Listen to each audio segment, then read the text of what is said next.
One campervan, 2 journalists, and a road trip through Germany. Hi, I'm Ollie. And I'm Emily. Together, we want to show you how to travel through Germany during the coronavirus pandemic. And have a fun summer holiday despite all the restrictions. Join us on a road trip from the Baltic Sea in the north all the way to the Alps in the south. Can you go safely to the beach? Are there any parties in Berlin? Can you still have a relaxed beer in Bavaria? Find out and follow us. We picked up our campervan in Leipzig and drove to our first destination, the island of Rügen in the Baltic Sea. The next morning, we went straight to the beach. Then we hopped on a boat to see the famous chalk cliffs. But we also wanted to find out, how is the pandemic affecting tourism here? Ja, also wir haben auf jeden Fall reduzierte Fahrgastzahlen. Auf diesem Schiff können sonst 400 Leute fahren. Das haben wir reduziert auf 200 Leute. Dann haben wir natürlich die Maskenpflicht. And how do tourists feel? Also natürlich muss man sagen, Mundschutz, ne? Man kann sich auch nicht unbedingt so frei bewegen, finde ich. Wenn man so gewisse Regeln einhält, funktioniert das schon. Despite the restrictions, Rügen was great, and in the evening we decided to discover more isolated parts of the island by our campervan. The next day it was raining quite heavily, but that didn't stop us from walking along the so-called Baumwipfelpfad. It's a network of paths in Flora which enables visitors to walk at eye level with ancient trees. Eventually it leads to a huge wooden tower. The view from the top was phenomenal. Our journey then brought us to Berlin, a drive of about 3 hours. Germany's capital is a vibrant city that offers endless possibilities for having fun. Due to the pandemic, the clubs are mostly closed though. So what do Berliners do for fun this summer? We went to the Mauerpark and the Tempelhofer Feld to find out. Unter der Woche ist man auch abends viel draußen. Man ist viel im Kanal oder auch im Park mit einem Bierchen in der Hand. Also man lässt sich den Sommer eigentlich nicht betrügen.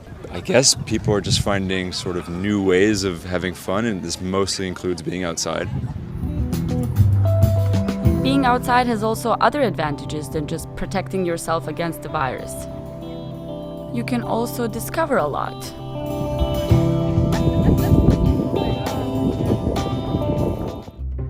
It was time for our next stop, Saxon Switzerland near Dresden. An extremely rocky landscape, perfect for hiking and climbing. And that's exactly what we did. On our first day, we went for a long hike. It took more than 8 hours. We got a bit lost, but the nature is stunning everywhere.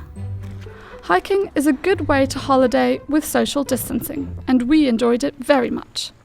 So after 4 hours of hiking, we finally made it to a nice restaurant. We had some lovely food and coffee, but we also wanted to find out how is it for people in this restaurant regarding the corona. And unfortunately, they did not want to come in front of the camera, but they did tell us that they now have more customers than what they did have last year. And that means during the week, they now make just as much money as what they make on the weekends. And that's quite significant for a small restaurant here in Saxon Switzerland.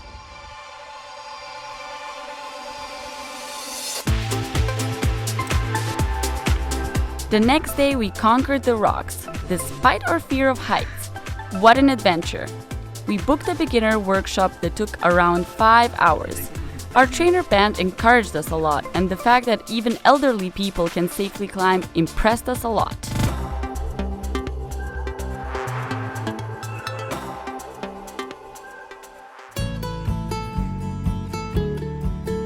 The next stop on our trip was Bamberg. The historical centre is a UNESCO World Heritage Site. Here you'll find around 2,400 listed buildings. The old town hall is especially beautiful. It stands right in the river Regnitz and is considered a landmark of the city. We also visited Bamberg Cathedral, which was founded over 1,000 years ago.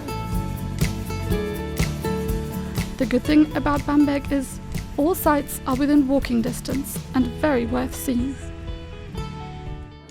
Now let's go to our next destination, Munich, Bavaria's capital. We went to Marienplatz Square to listen to the famous bell play in the tower of the new town hall. It was packed with people, and of course, we wanted to find out what situation is like here in coronavirus times. Ich finde erstaunlicherweise viel los in der Stadt, aber ich spüre an sich soweit keine Einschränkungen. Then we went to the English Garden. It was full of people like always. But what changed in Munich's beer gardens? Ja, viele sind halt in Kurzarbeit, es haben sich neue Jobs aufgetan, wie jetzt für mich in der Registration. War ja vorher undenkbar eigentlich, dass man sich für den Biergarten registrieren muss. The Eisbach Wave is a popular surf spot, right in the middle of the city. Surfers line up here to try out the wave, and there are a lot of spectators. But it wasn't like this some months ago. Während der Corona-Zeit war ja hier kompletter Lockdown, das heißt, man durfte auch nicht surfen, aber wir sind jetzt froh, dass es wieder geht.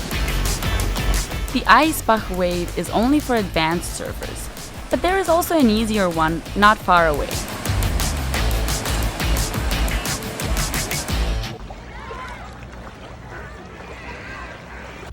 Now it's our turn to hit the water. We went windsurfing at Lake Starnberg, a place not far away from Munich. We booked a beginner workshop. First, we learned how to handle the board and the sail on shore, how to turn and stand safely.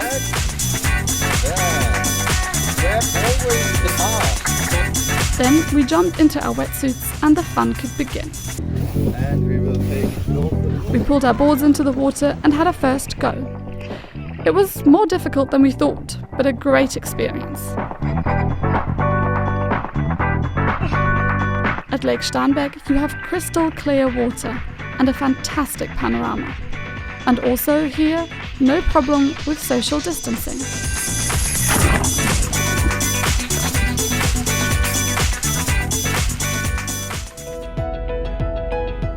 Our trip is nearly over, and after 12 days, we reached the Allgäu region.